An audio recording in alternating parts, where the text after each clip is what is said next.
आप ऐसे व्यक्ति के प्रेम में हैं जिसे आप अपना सब कुछ मानते हैं। उसकी मुस्कान आपकी धड़कनों में बसती है, उसका साथ आपकी दुनिया है। लेकिन जब जीवन उलझनों से भर जाए, हालात अचानक विपरीत हो जाएं, तो क्या तब भी आपका प्रेम उतना ही अडिग रहेगा? ऐसे क्षण में सच्चे प्रेम की पहचान सामने आती है, क्योंकि प्रेम की कसौटी सुख नहीं बल्कि विपत्ति है। जब आंधी चलती है, हालात प्रतिकूल होते हैं और लोग दूर हो जाते हैं, तब जो हाथ मजबूती से थामे रहता है वही सच्चा होता है। कहा भी गया है, प्रेम जो विपत्ति में न ठहरा वह फिर ठहरा भी तो क्या ठहरा। ध्यान दीजिएगा, प्रेम जो विपत्ति में नहीं ठहरा तो उसके बाद उसके ठहरने का क्या औचित्य है। अगर आप इस बात से सहमत हैं तो कमेंट बॉक्स में जरूर बताइए कि यह बात कितनी सही है। जिस तरह नदी कभी शांत बहती है और कभी उफान पर होती है, उसी तरह जिंदगी भी सुख और दुख के दौर से गुजरती है। जब लहरें अनियंत्रित लगती है तभी नाविक की असली क्षमता समझ आती है।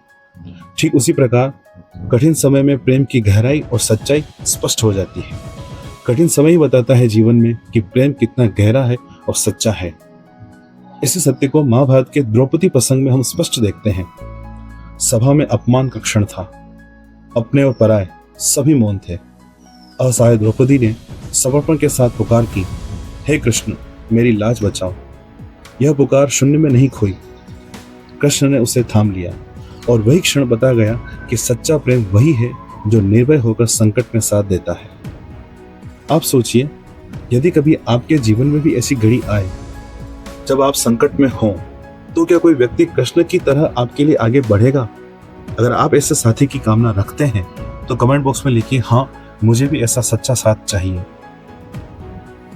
दोस्तों, मीरा का प्रेम हमारे सामने त्याग का जीवंत रूप बनकर आता है। महल, वैभव और सुविधा सब कुछ होते हुए भी मीरा ने हृदय को कृष्ण में स्थिर कर दिया।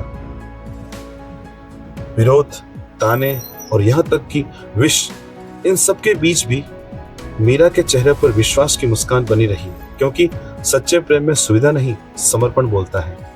यदि आपको लगता है कि प्रेम अपने भीतर त्याग मांगता है तो एक लाइक छोड़ दीजिए, ताकि यह संदेश औरों तक भी पहुंचे, यह संदेश औरों के दिल को भी छुए, यह संदेश आगे से आगे बढ़े और प्रेम जो निश्चल होता है, उस प्रेम की निश्चलता का वास्तविक स्वरूप हर व्यक्ति पहचान सके। और जब बात मित्रता के रूप में प्रेम की आती है, तो सुदामा और कृष्ण का मिलन हमें सिखाता है कि सच्चे रिश्तों का मूल्य वैभव से नहीं, दिल की सच्चाई से आंका जाता है। फटे वस्त्र और नंगे पांव आए सुदामा को देखकर कृष्ण ने राजसी मर्यादाओं की परवाह नहीं की। वे दौड़े, सुदामा जी के गले लगे और उन दोनों के आंसू बह चले। उस क्षण में महलों की चमक भी फीकी पड़ गई थी, क्योंकि प्रेम का उजाला उनसे कहीं अधिक तेज था। यदि आपको लगता है कि अपनापन धन से बड़ा होता है तो इस वीडियो को शेयर जरूर करिए, ताकि यह सत्य अधिक दिलों तक पहुंचे। साथ ही ये संदेश गीता के शब्दों में भी सुनाई देता है, जो व्यक्ति सुख दुख, लाभ हानि और जय पराजय में संभाव बना रखता है वही वास्तव में प्रिय होता है। रिश्तों की मजबूती भी यही समत्व चाहती है। हम जरा सी आंधी में डगमगाए नहीं, बल्कि साथ निभाने की प्रतिबद्धता को परिस्थितियों से ऊपर रख दें। दोस्तों, इन सभी उदाहरणों से एक ही सूत्र निकलता है, सच्चा प्रेम परिस्थिति का मोहताज नहीं होता, वह तो विपत्ति में और अधिक चमक उठता है। इसलिए आज हम सब मिलकर यह निश्चय करें कि प्रेम को केवल शब्दों में नहीं बल्कि हर स्थिति में कर्म से निभाएंगे, मन से निभाएंगे, दिल से निभाएंगे, चाहे समय अनुकूल हो या प्रतिकूल। याद रखिए, प्रेम जो विपत्ति में ठहर जाता है वही अमर है, क्योंकि वही आत्मा से आत्मा का संबंध बन जाता है। दोस्तों, यदि यह संदेश, इस वीडियो में कही गई बातें जो हमने आपस में शेयर की हैं, आपके मन को स्पर्श करती हैं, तो आप अपने अनुभव कमेंट बॉक्स में जरूर लिखिए। आपके शब्द किसी और को हिम्मत दे सकते हैं।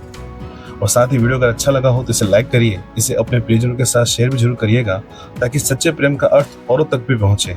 और ऐसे ही अर्थपूर्ण संदेशों के लिए हमारे चैनल मोरल लाइफ को सब्सक्राइब जरूर कीजिए।